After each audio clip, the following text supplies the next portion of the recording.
Y me hubiese gustado contar una historia de amor en plan monólogo, como si estuviésemos aquí en el Club de la Comedia, pero aparte que soy malísima, y entonces me he permitido hacer una pequeña grabación que la hice yo antes de ayer, un poco rudimentaria, la hice en casa, a modo de introducción de lo que vamos a hablar después. Si no me equivoco, la tiene el compañero preparada. Espero que no os durmáis mientras está sonando. Si apagamos las luces nos quedamos durmiendo directamente.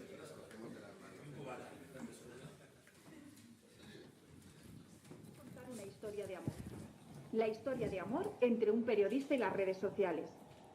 Todo comenzó allá por el 2007, que es cuando Facebook empezó a tener presencia en España. En Estados Unidos la tenía desde el 2004, que como sabéis se gestó inicialmente como comunidad de universitarios.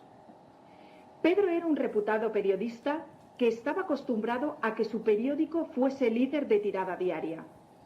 También tenía un programa de radio el fin de semana, donde además le contaban que los datos de audiencia eran muy buenos.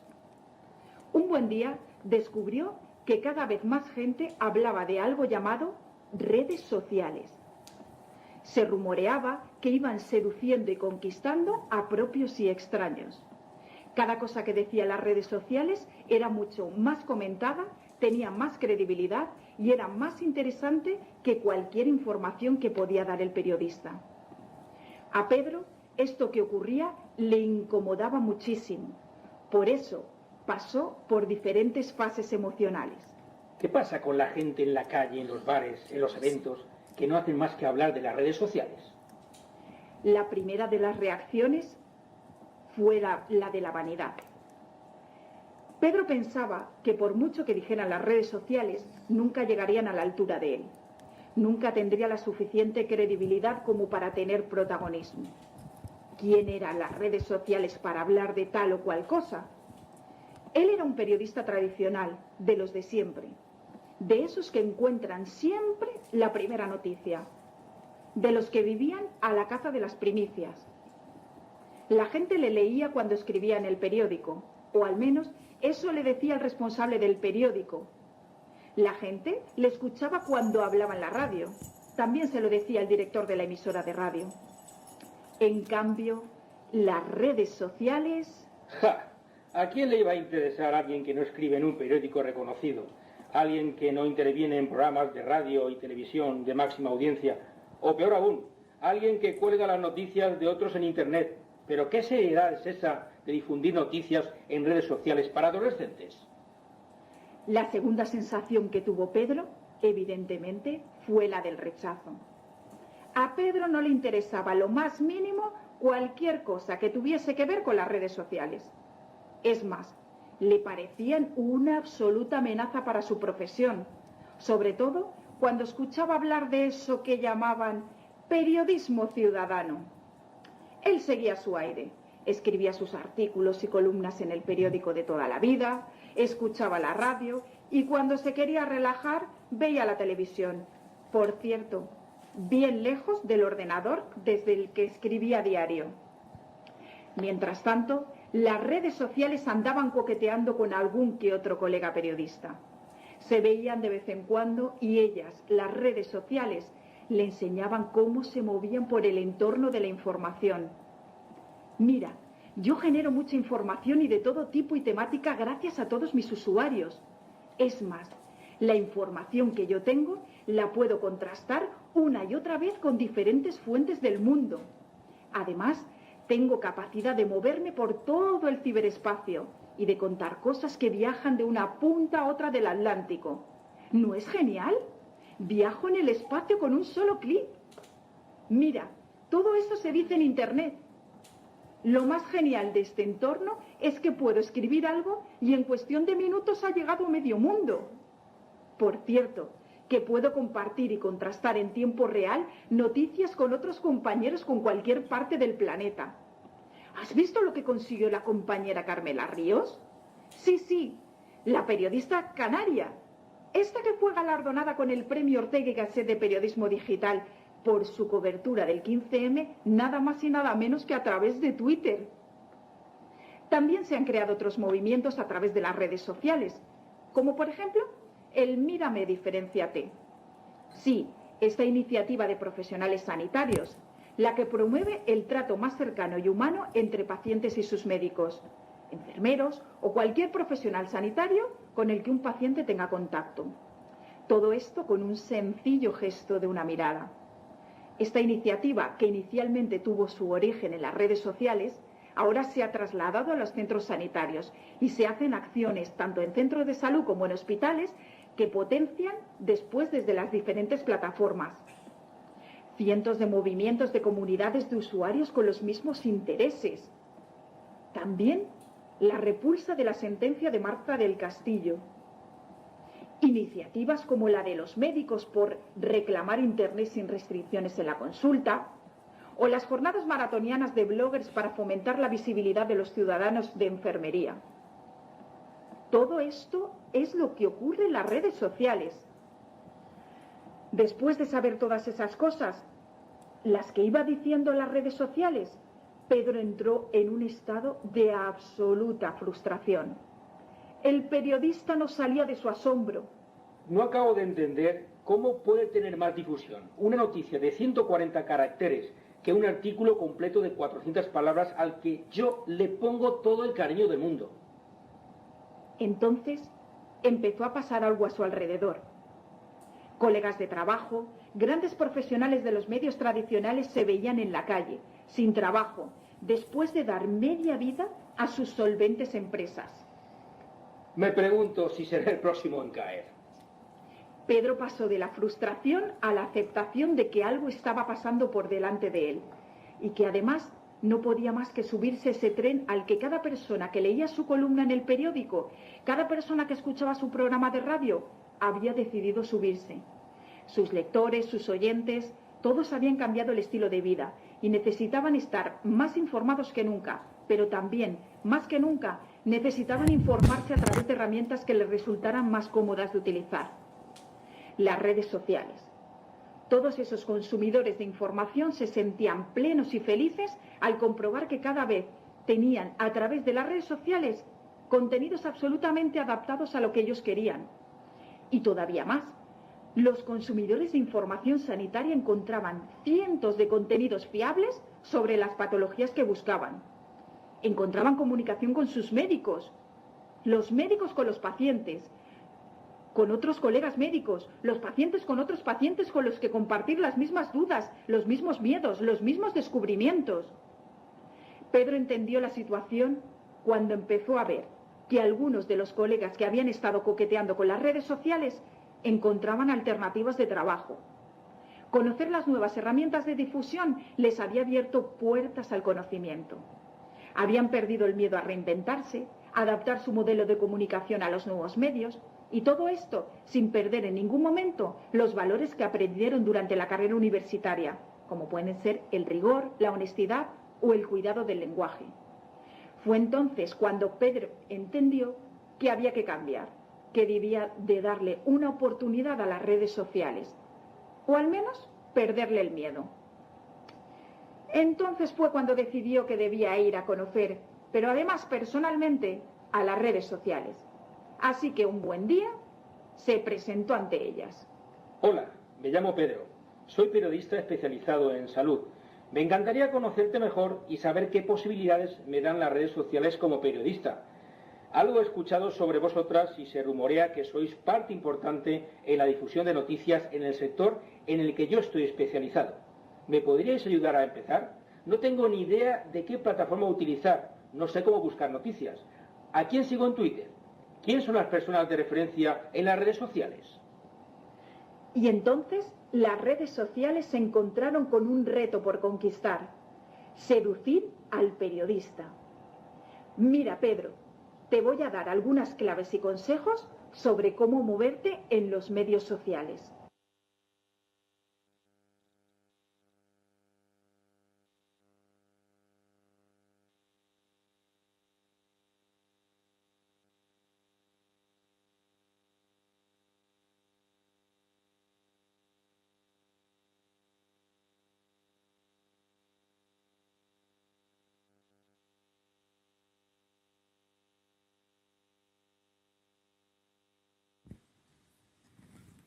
¿Se me escucha ahora? Sí. Algunos de los retos de los periodistas, justo con la web 2.0, uno de ellos es generar tráfico para las webs donde escriben las noticias, porque eso es algo que les interesa mucho a los medios en los que trabajan. Otro de los retos es obtener información, saber de dónde pueden coger información para sus noticias dentro de las redes sociales, en toda la web social. Otro de los retos sería generar el contenido, dónde generarlo, cómo generarlo y dónde difundirlo, no solamente en los medios tradicionales o en la web, sino dentro de las plataformas de las redes sociales. Y otro de los retos también es generar comunidad, que como bien sabéis es lo más complicado dentro de las redes sociales, pero para un periodista es importantísimo porque puede encontrar mucho apoyo que le ayude a difundir todo lo que va diciendo y además va ganando credibilidad. Evidentemente hay infinidad y cada día más de herramientas para utilizar en las redes sociales. Yo concretamente, por tiempo también y porque... ¿Estáis durmiendo? No, estáis despiertos. Bien, bien. Bien, bien. Voy a centrarme un poquito más en Twitter porque, como bien sabéis, es la herramienta por excelencia para los periodistas, a la que más partido le podéis sacar. No sé exactamente si todos tenéis Twitter o sois más o menos activos dentro de Twitter. Me suena que hay alguien que no tiene Twitter ni quiere, al menos hasta acabar la presentación. Después de conocer el caso de Pedro, ya no sé si cambiarán de opinión. Esto es un tuit.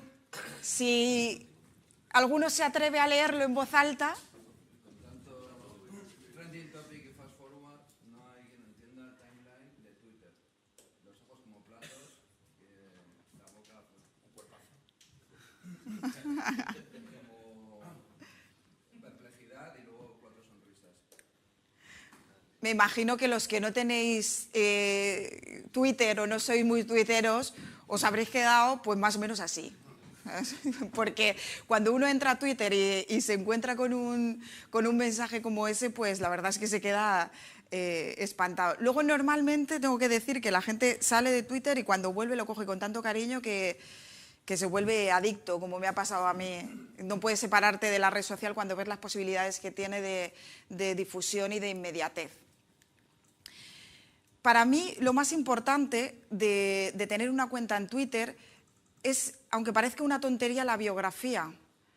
Porque cuando uno en su biografía no dice absolutamente nada, no saben quién es, no tiene foto o no sabes dónde encontrarle, ¿qué credibilidad puede tener las cosas que vaya a decir? Pues personalmente para mí poca o ninguna. De hecho yo no suelo seguir a nadie que no sepa cuando veo su biografía quién es, porque a no ser que luego indague muchísimo en su timeline, que no es lo normal, no suele haber tiempo para hacer eso. Me gusta saber en un golpe de vista, cuando me meto en su perfil, quién es. Entonces es importantísimo escribir bien en la biografía quién eres, a qué te dedicas, en lo que eres especialista, de dónde eres y poner una fotografía. Aunque parezca mentira, todo eso cabe en 140 caracteres. De hecho, estos son mis dos perfiles, los dos perfiles que tengo en Twitter. El de arriba, he cambiado la foto porque desde que dejé de ser rubia no me conocían cuando me veían luego. Y entonces me gusta que me reconozcan en la fotografía. Entonces esto es lo primero y lo más importante a la hora de iniciarse en Twitter. ¿Dónde buscar contenidos? Un periodista sanitario, ¿dónde puede ir a buscar contenidos para dinamizar en redes sociales o para dinamizarlas en Twitter?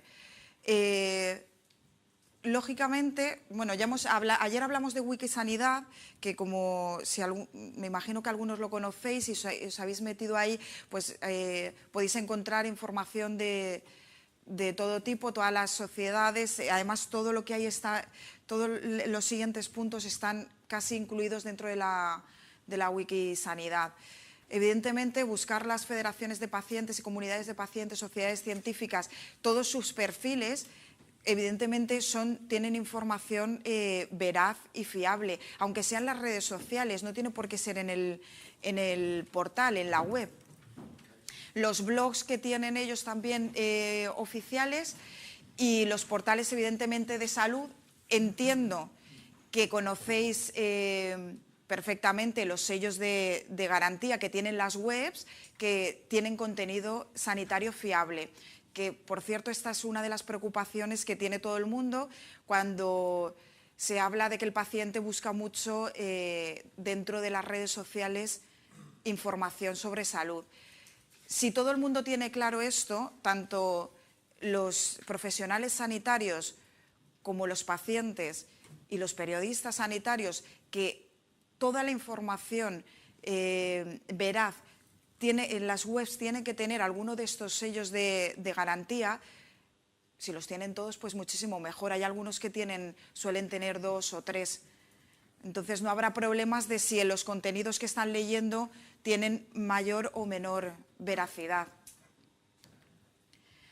Podéis encontrar también más contenidos sanitarios los martes de 4 a 5. No sé si algunos lo conocéis, el tweet-up que se hace en Twitter con el hashtag HCSMEUE, que es el capítulo el capítulo español de la versión europea, donde todos los martes de 4 a 5 se juntan una serie de profesionales que tienen que ver con el entorno de la salud, pues médicos, enfermeros, industria farmacéutica, algunos pacientes, sociedades científicas, y entonces se debate acerca de temas que se proponen, que entre todos podemos proponer para debatir los martes. El canal de YouTube de las sociedades científicas, de cualquier portal, de una escuela de pacientes, de las comunidades de pacientes, es muy importante y además es el gran olvidado. Normalmente estas instituciones utilizan YouTube como repositorio de toda la andadura que llevan desde que están en la web 2.0, incluso anterior a eso. A veces indagar un poquito en los archivos que tienen de YouTube, pues os puede dar ideas de noticias o de refrescar algunas cosas que a lo mejor están olvidadas y pueden volver a ser actualidad en un momento dado. Y otro de los descubrimientos que he hecho ha sido con Pinterest. No sé si alguno conocéis esta red social, la conocéis, ¿no? Es la red social es una red social muy visual donde se utilizan fotografías, que se ha convertido en una red muy, muy viral. Y tiene una cosa muy interesante, y es que hay infinidad de infografías de todas las temáticas. Y las hay también del entorno sanitario. Hay infografías de healthcare que son muy interesantes y que os pueden servir para nutriros de información y de noticias a la hora de desarrollar vuestro trabajo. ¿A quién seguir cuando uno empieza en Twitter? Evidentemente, todas las instituciones que conocemos offline y de las que normalmente nos estamos nutriendo, pues habría que buscarlas primero su web y dentro de su web en sus medios sociales, ¿vale? Médicos y enfermeros, que suele haber bastantes y además cada día hay más.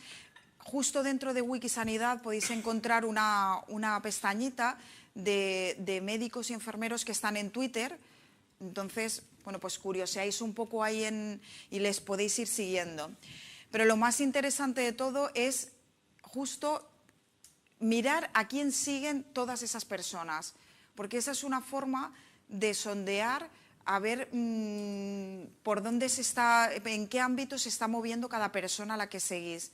No pasa nada, os metéis en su perfil, ¿a quién sigue fulanito de tal? Pues os metéis, miráis, a no ser que tenga alguna lista privatizada que se puede hacer en Twitter, normalmente pues podéis mirar sin problema y eso se suele hacer. Cuando alguien os interesa, curiosear a ver a quién sigue, porque os puede dar muchas pistas de personas interesantes a las que seguir. Y esto me hace mucha gracia. Esto lo leí una vez que lo dijo Lloriento, y es que los que afirman que las redes sociales no sirven para nada, pues posiblemente se refieran a su propia red social. Es decir, cuando alguien me dice, yo para qué quiero estar en Twitter, si es que no hace más que decir tonterías la gente, yo siempre contesto lo mismo. La gente a la que yo sigo no dice tonterías. O sea, ¿a quién sigues tú? Muchas veces el problema de que nos parezcan tonterías y que nos parezcan un juego las redes sociales no es otra cosa que tenemos una mala comunidad nosotros. Cuando pensamos que la gente a la que con la que estás conectada en Facebook, que la gente a la que sigues en Twitter o en Pinterest o en cualquier red social, pues eso, que no dices solamente nada más que tonterías, pues es que eso es absurdo, porque te estás diciendo a ti mismo que no eres capaz no tienes criterio para seguir a la gente. Si tienes un criterio y tú sigues a la gente que de verdad te interesa, podrá parecerle una tontería a otra persona, pero a ti, que eres tú el que ha conformado tu comunidad, no puede parecerte nunca en la vida que las redes sociales no sirven para nada. Entonces la verdad es que no sé si estáis de acuerdo con lo que estoy diciendo, y no sé si alguno de vosotros pensáis que en las redes sociales solamente se dicen tonterías.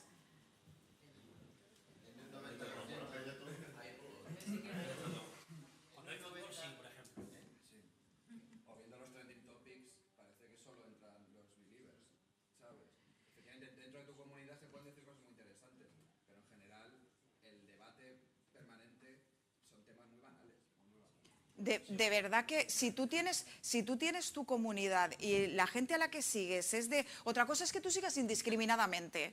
Si tú sigues indiscriminadamente, tienes un problema. O sea, tienes este problema. Pero si tú sigues con criterio, sabiendo a quién sigues, y sobre todo, bueno, ya no os cuento si nos ponemos a hacer listas por temáticas, y cuando uno dice, oye, voy a ver qué se cuece en el mundo de la sanidad, y te coges tu lista, pues... ¿Yo qué queréis que os diga? Si cojo una lista que creo que me resulta de gente interesante, al cuarto o quinto tuit que dice una tontería, o sea... Ha llegado David, Carmen. Enchufa el móvil. Eso. ¿Quién se cargó? Estaba, no sé. Nos tenías preocupadísimos, David.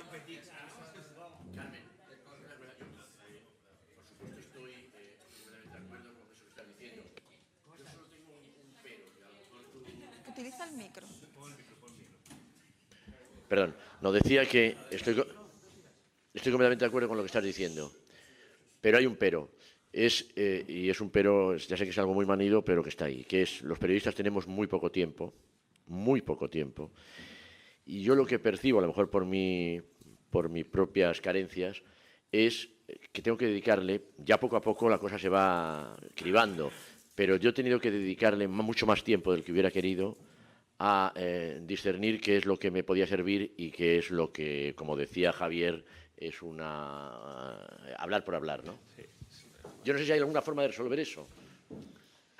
Es que es una inversión, es una inversión, y tú vas a tener tu retorno de esa inversión. Y es que después no vas a tener que estar perdiendo el tiempo en este no me vale, el otro tampoco me vale, el otro... O sea, es como yo digo, al tercer o cuarto tuit de una persona que diga tonterías en mi comunidad, está fuera, porque yo tampoco tengo tiempo. O sea, yo no quiero perder el tiempo, quiero optimizarlo al máximo, y quiero que cuando me conecto a Twitter, optimizar mi tiempo.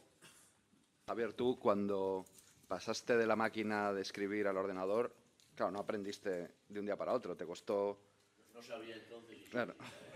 Claro, y es un tiempo que tuviste que sacrificar a otras cosas para... Sí, es verdad. Y bueno, pues yo creo que es un salto similar, ¿sabes? ¿No? Sí, pero ojo, también estamos hablando de que en Twitter se dicen tonterías, o más que tonterías, cosas banales, pero ahora yo también os lanzaría el reto.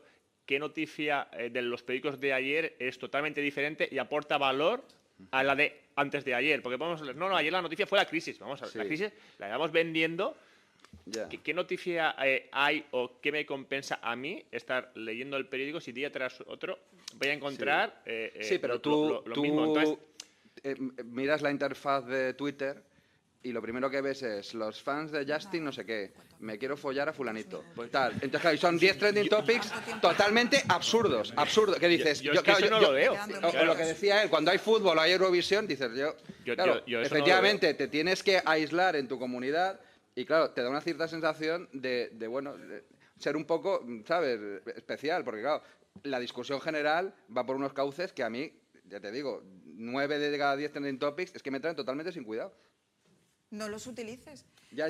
O sea, a mí normalmente me traen sin cuidado, excepcionalmente cuando estoy Pero relajada, entiendo, me apetece meterme en uno y digo, hoy voy a Sí. escuchar tonterías de gente además que no conozco. Y estoy a lo mejor 10, 15 minutos Pero partiéndome de risa. entenderás que para alguien que entra en Twitter hoy por primera vez y ve que el trending topic es cambia nombre de película por polla, pues dirá, es que me trae totalmente sin cuidado esta red, porque claro, solo leo tonterías. Efectivamente, es una labor de aprender, de seguir a gente que te interesa, de crearte tu propia isla al final. ¿no? Es que el truco de que no ocurra eso es empezar por aquí.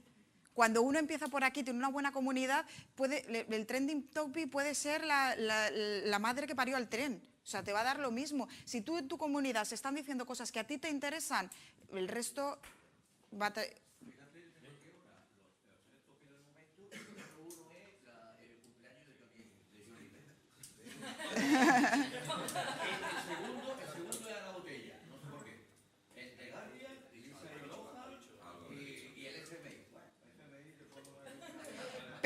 Pero lo de los trending topics es algo muy general. Estamos hablando de comunidades concretas que nosotros como periodistas nos vamos a crear para obtener información de nuestro interés que nos va a servir para el día a día. Pero entiende que esa es la portada, es el primer vistazo que ves. Entonces tú la impresión que te da es que Twitter es una red, pues eso, de chorradas, ¿sabes? Es esa labor de poco a poco, de ir siguiendo a la gente interesante, de crearte tu propio debate, de interactuar, la que la hace interesante. Twitter en general, pues eso, puede tener una imagen súper frívola, o Facebook puede tener una imagen súper frívola. En función a la gente que tú sigas y con la que interactúes, sí que te puedes crear eso, el grupo a partir del que salen ideas interesantes. Acuérdate de todos los ejemplos que he puesto antes de movimientos que se han hecho a través de Twitter y a través de las redes sociales. O sea, no es solamente las tonterías del trending topic. De verdad que a mí es algo personalmente que efectivamente me trae sin cuidado y no es a lo que se me va la vista cuando me meto en Twitter, la verdad. Se me va a mi comunidad. Sí. Hombre, siempre miras a ver pues, si pasa algo relevante, ¿sabes? De repente puede ser el 15M y te interesa. Exacto. A ver, Miguel Ángel. No, yo era solo... yo, por ejemplo, sigo a unas 4.800 personas en Twitter. No las leo a todas, ni de coña. Leo algunas, ¿vale? Leo algunas que son las que me interesan, pero al final es como cuando vas de boda, tienes a los primos tontos del pueblo que no les haces ni caso, son de tu red, por ejemplo. Tontos, pijos o quienes sean. Es decir, y es tu boda o la boda de tu familia. Al final Twitter es eso. Tú coges a la gente que quieres escuchar. El resto, vamos. Yo lo que alucino es que tengáis tanto tiempo. No sé, es una inversión, son periodistas. O sea, es una inversión de búsqueda de información.